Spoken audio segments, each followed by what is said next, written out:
adegannya gitu. Udah beberapa kali kalau sama Om Lukman sama Bu ini tuh baru aku ketika pertama kali ketemu tuh kayak apa ya, bukan takut bukan serem tapi lebih ke segan gitu, kayak aku respect banget karena aku emang Tapi dia hebat banget, keren. yes, keren karena emang apa ya, karena aku mengagumi karya-karya Bu ini sebelumnya, jadi pasti adalah rasa kita apa ya, respect. Cuman aku di sini karena memang masuk karakter ya, memang sebagai anak mereka ya mau nggak mau harus apa ya, harus cair ya, karena mereka juga nggak sombong, jadi kayak gampang loh bisa jadi sombong. Tapi Mas Ibu sendiri masukan gitu seperti pemain juga mau mungkin ada beberapa mungkin atau langsung ke direct sendiri ke orang Enggak, itu bukan bidang aku sangat memahami posisi aku sebagai pemain, sebagai produser. Di sini tuh kalau aku punya prinsip, dalam sebuah produksi komandannya kalau di lapangan itu benar-benar sutradara. Kita tuh kalau kayak gini loh, kayak kalau aku analoginya gini, kalau misalnya kita membangun sebuah rumah, pertama fondasinya dibangun itu adalah skrip. Kan? Dari skrip itu dengan fondasi skrip yang kuat dibangunlah menjadi sebuah rumah oleh sang sutradara, tentunya dengan visi dan misi yang sudah ada gitu.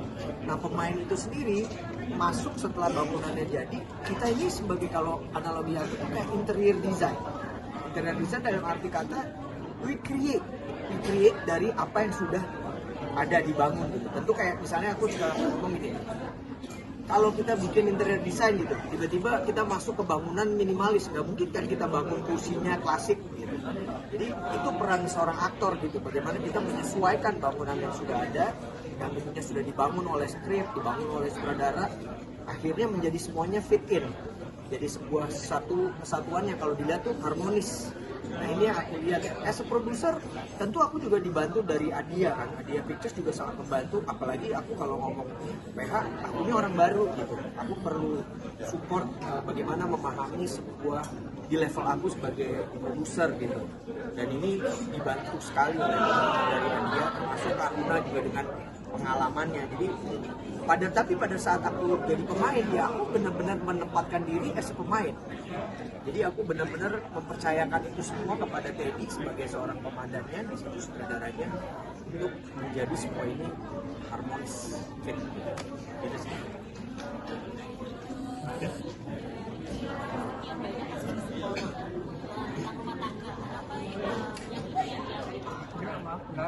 dari psikolog kan ada banyak kasus rumah tangga, kenapa sampai akhirnya terjadi yang terjadi?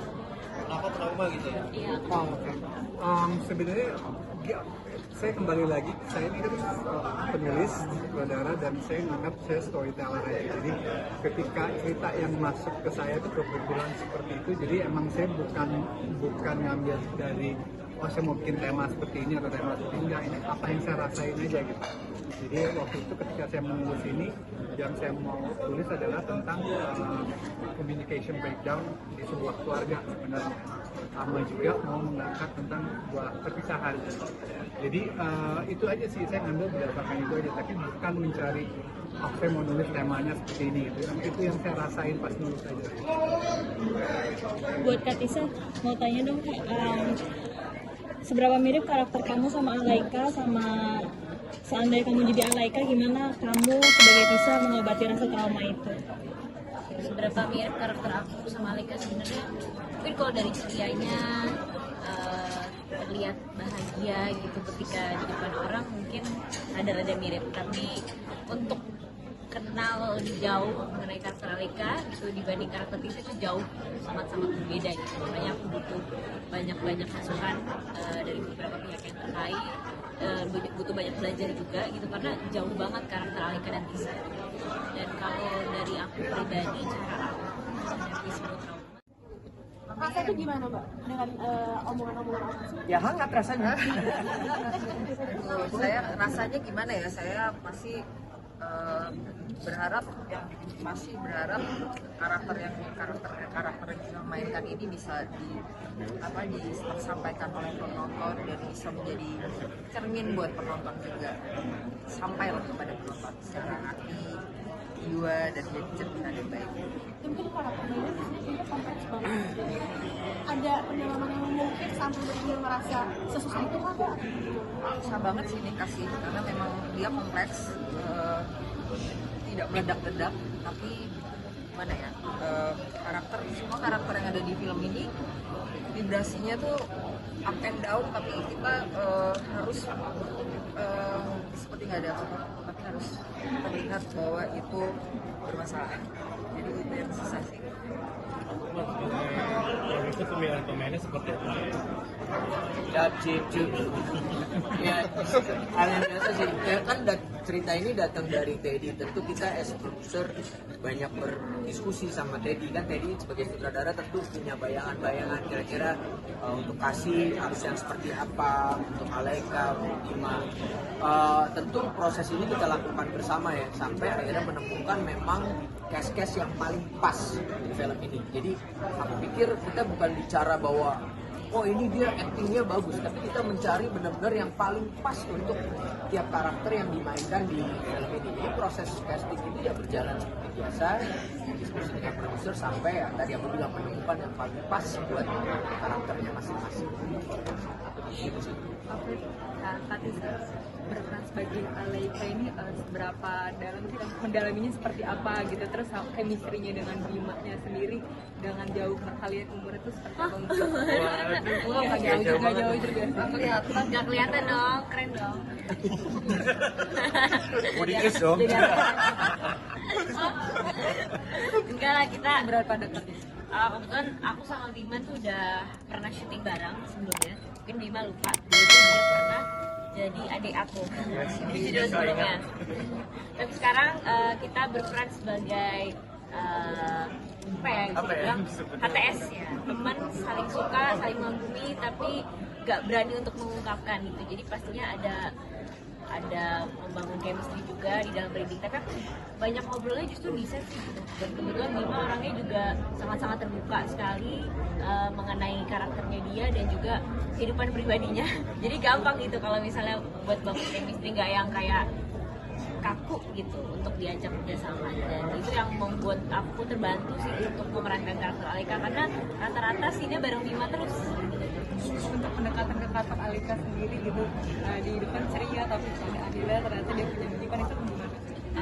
Pastinya dari riset dari reading, dari workshop gitu mengenai karakter Alaika. Dan kebetulan kan Alaika ini memiliki kondisi kesehatan mental ya, jadi harus banyak belajar juga dari orang-orang yang memang sudah mahir di bidangnya gitu. Kebetulan aku juga sangat terbantu sekali dengan kehadiran Om Teddy yang memberikan apa ya, ibaratnya hal-hal yang mungkin aku nggak pernah terpikirkan mengenai karakter Alaika, dan juga gestur-gestur kecil yang aku tuh nggak tahu loh orang seperti ini tuh apa namanya, dalam senang tuh seperti ini, dalam sedih seperti ini gitu. Jadi banyak terbantu lah gitu. Dan kita apa ya, kayaknya nggak usah riset sama psikolog ini. Misalnya ini udah ada psikolog kayak gitu. Berarti memang udah didampingi psikolog langsung. Iya, didampingi sutradara yang sutradara itu double job. Kalau Bima sanggup nggak adiknya istri dengan pemain yang hebat-hebat? Ya awalnya masih iya ya, cuman aku udah sering sih jadi anaknya Om Lukman, terus juga disiksa sama Om Lukman di film sebelumnya, jadi udah lumayan bisa disiksa lagi di film sebelumnya ya, maksudnya adegannya. Mungkin kita belum. Jadi percaya sama prosesnya, percaya sama waktu, percaya sama Tuhan, apa kedepannya yang akan dikasih. Nanti di momen yang paling tepat pasti akan berarti seperti itu. Satu lagi teman-teman, silakan akhir. Kalau dari teman-teman cast mungkin pembelajaran apa sih yang diambil dari film ini dan akhirnya dibawa ke kehidupan kalian setelah berperan di film ini? Ada nggak? Dari Naura. Belajar itu banyak banget sih. Untuk informasi diri kita sendiri dan keluarga. Makanya aku sebagai anak ya, aku maksudnya kayak waktu itu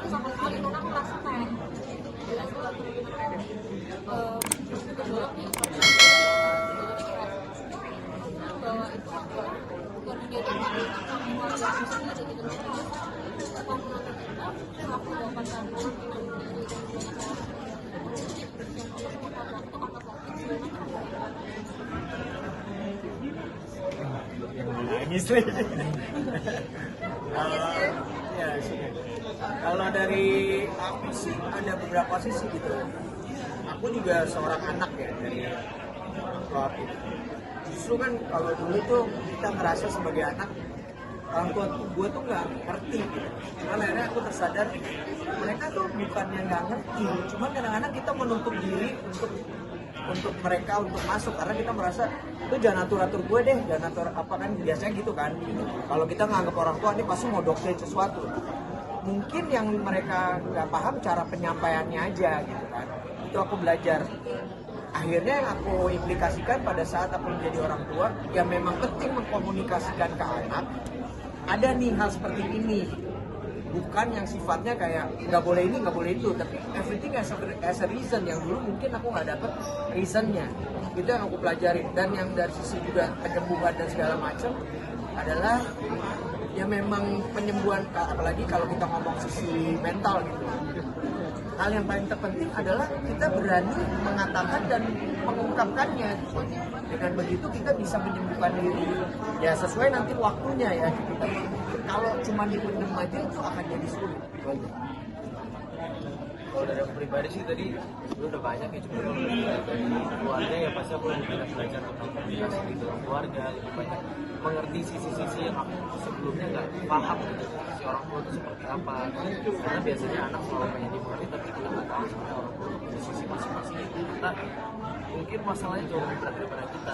Terus kalau dari aku juga pas menjalani karakter itu ketika aku observasi teman-teman aku, ternyata ketika aku gali ke mereka lebih dalam, itu yang di luar kelas biasanya ternyata punya masalah yang ternyata traumanya berat juga gitu. Ada yang beberapa mirip sama ombak, ada yang mungkin beberapa ringan gitu. Tapi ketika aku tahu itu ternyata, oh gue harus lebih behave kepada orang-orang, jaga perilaku, jaga omongan, karena kita nggak tahu bisa aja dengan kata atau dengan perilaku itu membangkitkan trauma mereka yang sangat dalam, kita nggak tahu gitu. Jadi aku lebih belajar untuk berempati sama manusia gitu.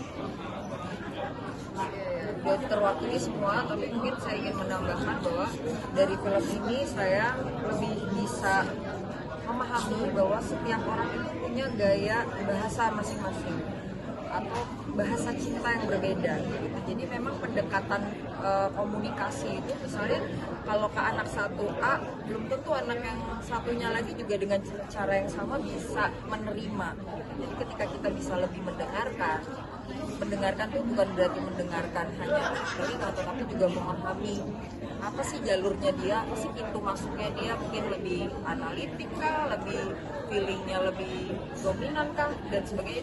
Ketika kita memahami itu, mungkin kita akan lebih bisa berempati, jadi nggak miskomunikasi. Mungkin itu sih pelajaran buat saya.